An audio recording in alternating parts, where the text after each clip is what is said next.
Welcome back to the Badger247 show, part of the 247 Sports Network. I'm Matt Perkins, joined as always by Badger247.com writers John McNamara and Nick Osen. Great to see both you guys today here on a Friday, where we will actually be doing a game breakdown, which is kind of rare for a Friday. So I hope you guys got a little bit of sleep last night. It was a bit of a late one. Nick, I will start with you here. Obviously, the biggest story coming out of the Badgers' 17-0 win over Miami of Ohio is the status of quarterback Billy Edwards Jr., third year in a row that the Badgers lose their starting transfer quarterback for at least some stretch. We've gotten a little bit of news out this morning that it does not look like it is the most serious of injuries. It looks like he will be returning, Nick, but what is the latest on the status of the Maryland transfer? Yeah, Perko, a tough moment last night. Obviously, it seems like this luck just keeps kind of happening to this program. And so what I would say first, to kind of hit on that report this morning from our guys, Chris Hummer and Richard Johnson with CBS Sports, part of our network, basically, it seems like they said, there's some optimism that it wouldn't be a long-term thing, some signs of encouragement with some more details expected, I think they said in the next day or two. And, I'll just add a little context, just kind of, honestly reading between the lines a little bit in terms of some body language from Billy Edwards Jr., Fickle's comments, it wasn't a ton, but it was pretty positive tone if you watched that. Just say it was don't have a tone right now. It was good that he was back out there with us. And then obviously we got to speak in groups, of course, with a couple players. Danny O'Neal, Vinny Anthony come to mind. And, I don't think they were trying to give away too much, guys. But I think just adding all that together with a couple folks I spoke with after, midnight or so, I'm not going to tell you he's not going to miss any time. But I think that he will be back in time, at least from what we've heard so far, for the majority of kind of that gauntlet and that stretch run. I think Bama is going to be a question in my mind, because that is still game prep for that will be about 9 days out from now. So we will see kind of how it's feeling today and what the actual diagnosis could be. But I don't think it was as bad as some feared right away, guys. Yeah, John, I thought it was interesting that in the post-game comments on the field, at least with Big Ten Network, that Danny O'Neal even said he didn't think it was that bad when the sideline reporter asked him about Billy Edwards. But, John, I think Danny O'Neal, stepped up in the game and, had some tough moments. That interception in the end zone was that wasn't the best read, and that definitely not the best pass. But I also thought he showed a lot of this cliche term, I'll say moxie, for today at least, as, he stepped in and clearly had, in the second half, especially some serious confidence. Yeah, you kind of saw why Wisconsin went out and got someone like this. And with these injuries, you see why Wisconsin went out and got a guy like Hunter Simmons as well, right? I mean, not that you're planning to have an injury, but I think you want to be in a position where you can absorb that a little bit better. Obviously you saw what Braden Locke did as a backup last year, and that's been talked about ad nauseum. So I thought Danny O'Neal comes in and plays pretty well, completed 12 of his 19 passes. Matt, you mentioned the pick in the end zone. That one doesn't look great. You can go back and look at the film. It doesn't look great on that either. It doesn't look great live. But, I think that his body of work, though, as a freshman showed. He was ready to come in. I think he stepped into that moment pretty well. He brings a little bit with his legs too. If you're going to be QB1, though, I think you might be want to sliding as opposed to going head first into some of that stuff. Maybe that's something that Jeff Grimes and Kenny Guyton talk about as they lead into this week of prep, is like, we need you to maybe take a few less risks. But yeah, I think you do see some of that moxie and some of that confidence in him. And, those are all good things. I think anything beyond this is now speculation, but like Nick talked about in the couple people that I was able to speak with this morning, it's not a season ender for Billy Edwards. They don't anticipate that. I can't say, yes, he'll be back week X. He's going to be on this trajectory, but in a lot like Chris Hummer from our network talked about too, is I think Wisconsin avoided disaster here. What that looks like moving forward, I'm not sure. I guess if I had to guess today, Danny O'Neal's under center against Middle Tennessee, but beyond that, we'll have to see. Billy Edwards is a competitor. I think he's going to try to get back out there as quickly as he possibly can. But as we go into this week, that'll be the question of what's the status with Billy Edwards moving forward. But I guess if I had to gut pick it today, Danny O'Neill's probably your quarterback week 2. One of the reasons they were able to avoid disaster in this one, Nick, was the fact that defense stepped up in a big way. First shutout since 2022, I want to say. 117 total yards, less than 3 yards per play, and didn't allow a third down conversion the entire game. Nick, there were a lot of guys who stood out on this defense. Give me one name who impressed you most. Yeah, Perko, if you were following our fall camp reports, this should not have surprised you. I think that a lot of people will maybe go with Mason Reiger, who was good, obviously, with a sack. But I'm going to go with somebody I spoke with that I feel has just kind of quietly found a home, not just at Wisconsin, but in his new position group. And I'm going to say that's Sebastian Cheeks. I think that whether it was, on that half sack, I think that was with DP, or he had another full tackle for loss, or just kind of that sideline to sideline speed, guys. I thought it was an interesting move that I'm not sure I agreed with in the moment when he moved to outside last year. I just thought there were a lot of potential bodies out there. But now it's like, man, Matt Mitchell has a whole stable of guys to work with in there. I'd probably trust 5, 6, 7 guys to go out there on like a third down to make a play. I think that his tackling in the run game was a little bit better, guys, than I had seen. It's not surprising, as he used to be an inside, but yeah, obviously was moved to outside. Or just kind of some of that athleticism, speed, twitchiness that he has. So in a great night for the defense, Perko, good night for that room, I will go with Seb Cheeks on that one. Yeah, I think, John, that one of the things that impressed me most with Cheeks was the way that he played that long mesh that they were running a lot. He stayed home every time he needed to. He, kept contained, if you will, on Daquan Finn. But he also made a lot of those tackles on the running back. I thought he was the reason that wasn't able to get going for the Red Hawks. John, give us another name who stood out to you outside of Sebastian Cheeks. Well, this one's, you line it up on a T, right? It's Preston Zachman. He had an unbelievable night, 2 interceptions, a scorching Pro Football Focus grade of, 93? Mm-hmm. You don't see grades that high typically. I thought he had obviously a great night, but I even want to maybe go back to talk about Cheeks and the entire defense. This was a group that was dead last, I think, in the country in tackles for loss. And they come in, they're getting some pressure off the edge. Mason Reiger, I think, was credited with 4 pressures total. He had DP with he had a sack in that game. Sebastian Cheeks didn't grade out as high as I thought he did, but just the eyeball test, I thought he was great. Like Nick talked about, a kid that they brought in to play inside linebacker. They moved him outside. Was that a great fit? He looked really, really good to me yesterday coming off that edge. I think he maybe Allegro had 37 snaps. Tackett Curtis had 39 on the inside.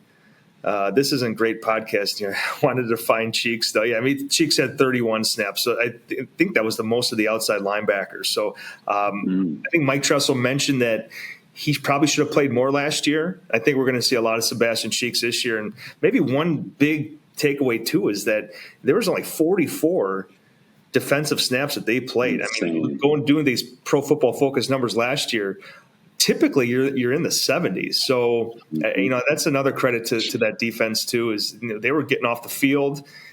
Conversely, the offense is maybe staying on the field a little bit longer, but 40 is a low number because like I said, doing it in the last couple of years, that group has typically been in the 70s. So I thought it was mean. I thought I was reading something wrong yesterday, to be real honest with you, if they missed like a quarter of the game. But yeah, 44 total defensive snaps. That is a low number. Well, Nick, that goes right to, one of the things that I was concerned about last year and was hoping that the Jeff Grimes offense would fix would be time of possession. They held the ball for over 39 minutes in this game. That's why the Redhawks only had 44 offensive snaps.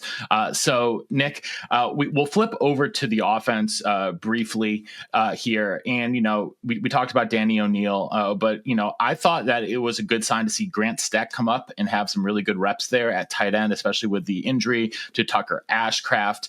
They use Jackson Aker in a lot of different ways. Give me one other takeaway from the offense that you had here in this one. Yeah, Perko, it's not really a surprise to a lot of people at this point, but I think it is worth mentioning. I think Vinny Anthony has taken another step, quite honestly. I was watching him closely. I rewatched maybe some of the plays, like quarter and a half the game. And it just seems like basically the crispness of his routes, kind of the get off the brakes on the routes, all of that is coming together. I said coming in, I thought he could be an NFL type guy. I think that he was somebody that O'Neal really relied upon, both obviously getting him the rock, but also just confidence wise. And we spoke about that last night. So, if I can give two Perko, I would say that, and then just kind of echo your young playmaker / tight end note. Grant Steck, that is not an easy spot. Even though he's been here a year, I think he got here early, like really smart, mature kid. That's not easy. And the throw was on the money from O'Neal, the one on their best drive. But what I'm thinking of, that's not like the easiest spot to pull it in. I thought he was solid in the run game. I think the kind of that whole unit, there's room to grow, but I thought he was solid and is just looking like that borderline / low 4-star guy that we saw coming out of Illinois. That was just a really, really good get for letting in these guys. Same question to you, John. What's still on offense? Yeah. I'm going to go a different direction here. The play of the offensive line was just not where it needed to be. I think to say that Davis Heinzen struggled in his first appearance at Wisconsin might be an understatement. I think he's got a lot of stuff to clean up there. Leighton Nelson, I think you saw take reps at left tackle for that last drive.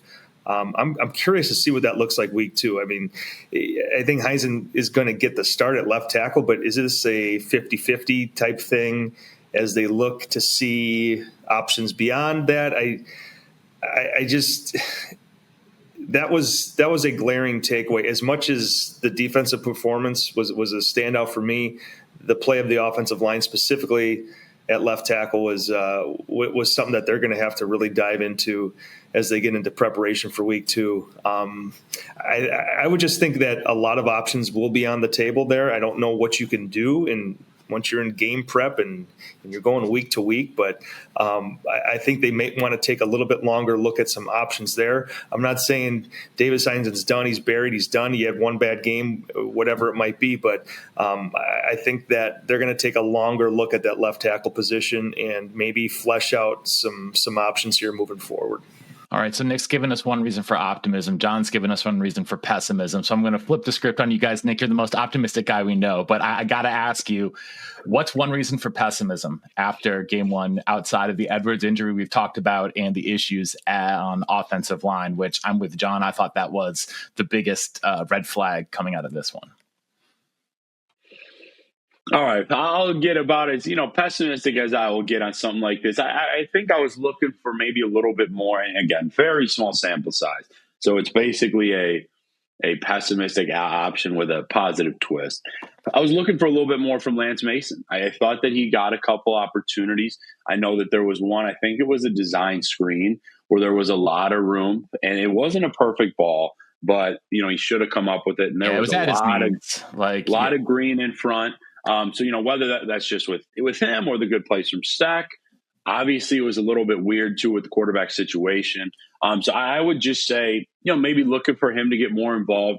And I'll also add, as I'm wrapping up, my PFF for the offense, I thought the backs individually were good, but I'm looking for probably, a long touchdown type of thing. Dylan Jones was very close to breaking one, would have been late 4th, I think with 4.5 minutes or so left. Very close. It was like a shoestring, and then somebody else kind of brought him down. But, yeah, we'll say room for growth there.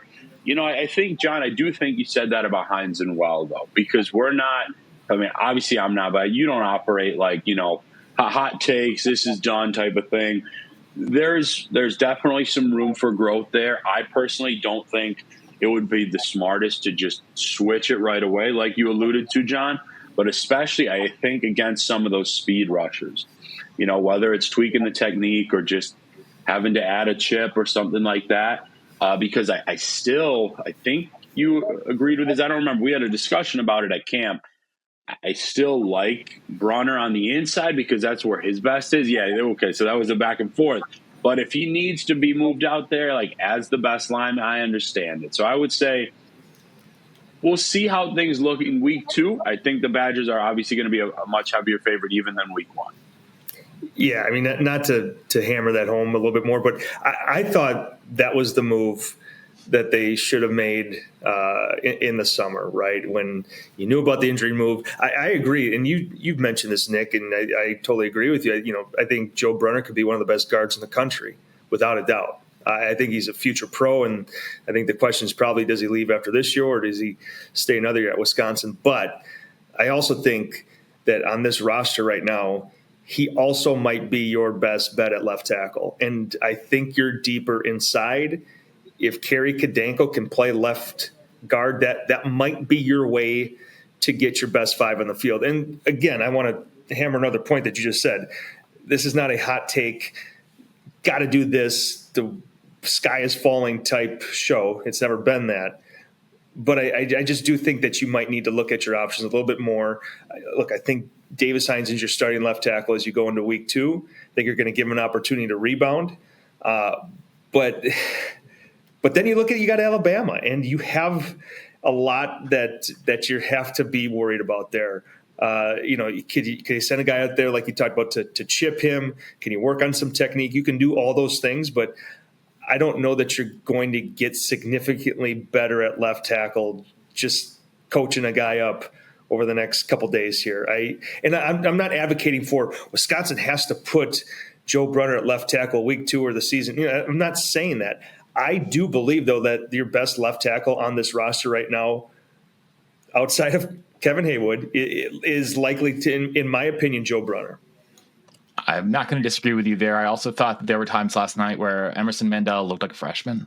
There was one blitz pickup that he completely whiffed, followed his guy on the inside and got looped. They had 3 interior Badgers blocking one guy, and the opposite defensive tackle on that stunt just got around and got right in Danny O'Neal's face pretty quickly. But he also had some really good moments in the run game as well, especially getting downfield to the second level. So, I think we're all excited about his upside as well at guard. But I want to move, first game of the season, there were a fair few recruits in attendance. Nick, what was the vibe coming out from the guys that you talked to in and around the game who were there to visit? Yeah, so smaller group this time, Perko, obviously with kind of a tough, scheduling aspect, right? As we'll kind of wrap here in a couple, a lot of the guys are playing games today, so they weren't going to come from all over the country. But Wisconsin was able to get a couple key names, some of the top targets within the state, over to Madison, and that was Cole Ryder, who we went in depth with last week from Germantown. Now, I don't think basically too much is going to change one week to the next because he's got 5 of these set up. And you never want to overwhelm the guys. But just speaking with, some folks around Germantown and some people that I've built relationships with, I think the Badgers are in a good spot to really good spot. But I think he told me in the interview last week he wants to check out a little bit about Ohio State. He just was back in Lawrence. I know that he does have Kansas up there. So I still feel good for the Badgers. I think that's a matter of time. And the Ethan McIntosh was supposed to be there too. We actually saw him last week in person, Perko. And again, similarly, I believe he's getting out to Ann Arbor this weekend. He's supposed to see Iowa later this fall as well. But not just the family ties, but playing, 15 minutes, 20 minutes tops from Camp Randall at his high school. I think that Pat Lambert, AJ Blazik, Casey, Coach Heeman, they've all done a nice job with him. That's kind of what he shared. And so I think that's really about just, maybe a timing type of thing. He's very focused on this season. I know that group had some high expectations coming in. And we'll kind of see how it shakes out, Perko. There were a couple of other guys, guys from camp, PWO offer holders, that type of thing. But those were the biggest names. We will probably spend a bunch of the show next week going into the visit list because that game and Maryland and Iowa, those visit lists are getting pretty strong right now. Yeah. So speaking of those high schools who are playing tonight, it's week 2 of WIAA football. John, what's on your radar for tonight and this weekend? Yeah, week 1 gave us some really, really good contests across the state. A lot of teams going out there and challenging themselves in some non-conference play. Not as many, I guess, quote unquote, blockbusters right now, but I think maybe the game of the week might be Racine Case and Sussex Hamilton, two teams 1-0 right now. Case is coming off a really, really strong year where they made a nice run in the playoffs with a difficult draw, to say the least. And then you look at Sussex Hamilton, the Mollinger twins there, the big juniors on the offensive line. One has an offer. Reese has the offer already from Wisconsin. Hunter's kind of working towards that. And I think there's a feeling that if it kind of – is it flipped? My bad. My bad. Hunter has the offer from Wisconsin. Reese, who's battled some injuries, kind of working towards that. Both bona fide D1 guys, a bunch of offers both ways there. So they're kind of went off a pretty significant win week one over Kimberly. That's one where I kind of did a double take to make sure I saw the score right, because I don't know the last time Kimberly's been beat by multiple touchdowns. I mean, it might be 15 plus years. That's one of the more steady Eddie programs, solid, no matter what their roster looks like, type of programs. And Sussex Hamilton handled them in week one. Case on the other side, bunch of athletes getting guys out in space. Michael Farr, one of the more intriguing two-way players in the state. Someone maybe Wisconsin still takes a look at, still need a look at safety here. I know there's some national guys and some guys that they'll likely bring on campus here in the next couple weeks here, potentially for officials, but they are a program that's really on the rise, and it's going to be a good one, I think, down in Racine tonight, and we'll see what happens. Nick, you're on the road this weekend outside of the state, seeing a 2027 prospect down in Rockford, Illinois. Who are you going to see and why?